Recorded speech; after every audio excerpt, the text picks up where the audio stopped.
James Lutton, delighted to be joined down a rotunda with Callum Smith. Callum, how are you, mate? Yeah, good, all good. Yourself? Very good time, mate. See, fight coming up March 11th, back at the arena in Liverpool. How's camp been? Yeah, it's been good. Done obviously a few weeks over in the States, a few weeks back in here.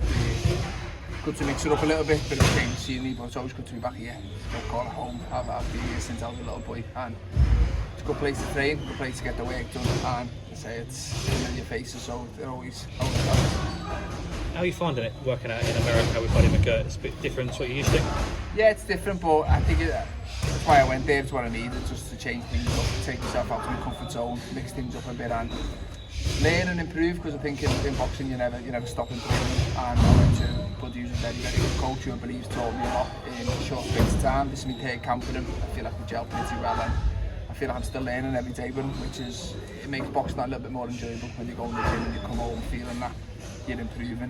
It's not, no, boxing can become monotonous, is that the word, where it's repetitive, and sometimes you feel like you stop improving. I've enjoyed this camp, we've worked on certain things, and hopefully we'll see some of those improvements come finally. I spoke to Buddy back, I think, before your first or second fight together, and he'd said to me there wasn't an awful lot that he needed to change for yourself. He's already an accomplished fighter from when you went to Buddy. What changes have you noticed from Buddy there? Yeah, I think that, like I say, I was a former world champion going to him, so I could fight a little bit. I don't think he was going to overly change his style and make me something that I'm not all the time. If you can't change too much at once, it can become a little bit too complicated. But he just tightens up on areas what I knew I needed to improve on.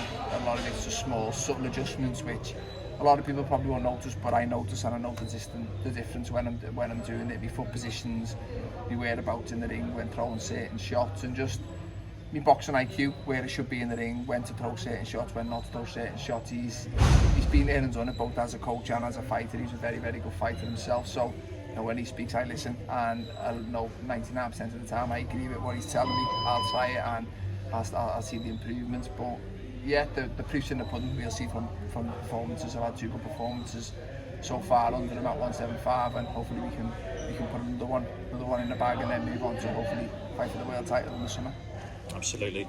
With Buddy himself, he's trained a lot of Brits. Your brother Paul, Derek Chisora, Dillian White, Dan Aziz at the moment, and yourself. Seems to be sort of taken over with the British stable. What's it like out there in camp? Because you've got the British guys in there as well. Yeah. Is it not so much of a culture shock?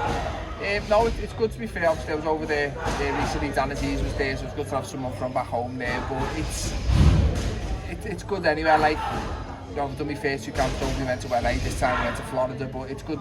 LA especially is a good boxing place. There's a lot of gyms, a lot of fighters, they all swap around gyms for sparring and stuff, so the atmosphere in the gyms different to back home, but it's good. It reminds me of when I was on the international team as an amateur, the GB team, and you go through the countries and it's dog eat dog. Everyone's there to prove a point and prove the worth, and the sparring's tough over there, but it's a good environment to be in. You've got to raise your game to compete over there, and I'd say I was leaving the gym wanting to go back the next day to show improvement on what I'd worked on the day before, and I do feel having to impress someone and prove your worth brings that little bit more out in yourself, and I believe like I've had that the last few camps with Buddy.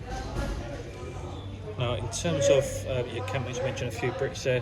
Zizo Al Mayouf also trains alongside you. He fought over the weekend in Saudi Arabia on the undercard of Jake Paul's Tommy Fury. Showed a lot of heart to get back up. He got knocked down in the first rounds. Obviously, Buddy was there, and your brother Paul's his manager also. What's it like to work with those guys who's also working with your brother as well?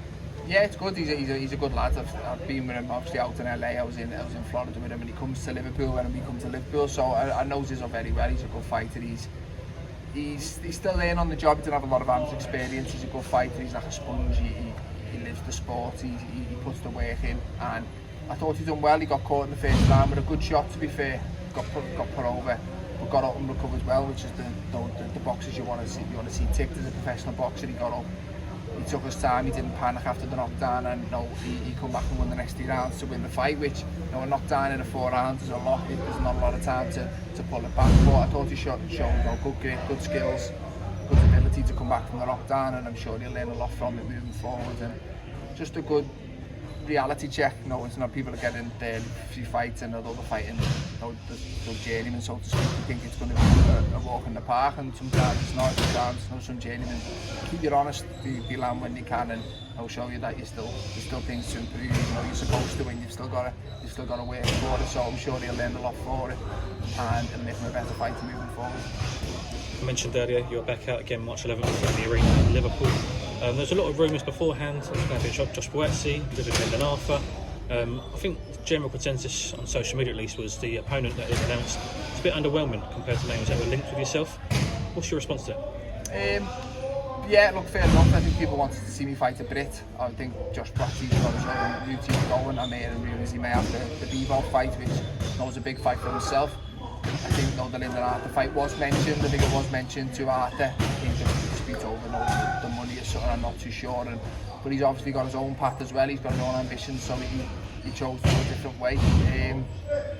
Stephian's a good fighter. He's foreign, so people. It's a bit like the Border League fight. I don't think people thought that was a walk in the park, and then when he got in and started pretty well, people kind of shocked. But he's an Olympic bronze medalist and a European champion, and I think because people see a foreign name, they kind of assume that they can't be any good because they haven't heard of him. But he's 18-0, he's unbeaten, he's a good fighter, he's got a good amateur pedigree, and I've got to expect the best version of him. It's a big opportunity for him, so I've got to be switched on. I've got a lot to lose, and an unbeaten fighter always deserves respect. You don't know how to lose. I've been unbeaten before, and you have this air of invincibility about yourself where you believe you're the man and no one can beat you. So I've got to expect a very good version of him, but I've said not for a while now in my career, the best version of me I believe can beat anyone in the world, and that should be the case this time. You mentioned that you've got your own paths with Lyndon Arthur and Joshua Buatsi, yourself, your own path to face Brit, WBC title there. Obviously you can't overlook your next opponent, so it makes it even more dangerous, am I right? Yeah, definitely. No, I think every fighter must win. If it didn't beat Borderly, then the world title fight wouldn't be there. If it didn't beat Castillo before that, the world title fight. So every fight is a must win. I think this one a little bit more so because the Border League for one I have to earn my shot for the world title. This one I don't have to have. I could sit and wait and fight for the world titles, but by the time I fight for the title, it looks like it'll be around 12 months since my last fight. So I can't sit out the ring for 12 months and expect to be at my best going into the biggest fight in my career. I've got to do what's best for me, and that's to stay active and fight a good opponent who will keep me sharp, keep me motivated, and then hopefully we can get a good win and roll into the world title fight rather than coming into it after a year-long layoff, which isn't ideal for anyone. And just finally, Callum, I see 175 now. How are you finding it? You've said 3 big fights there, light heavyweight. How are you finding the camps? Is it easier to make the weight now? Is it less stress for yourself to try and cut that, or is it one less thing to worry about? Yeah, it's one less thing to worry about. We still have to make weight. It's still not easy. Every boxer will tell you that. But it's not as grueling as it was, and I feel like I'm performing better. I think the move up was probably long overdue, and it's probably benefited me more than I realised until I'd done it. To be honest with you, I didn't realise how much it would suit me.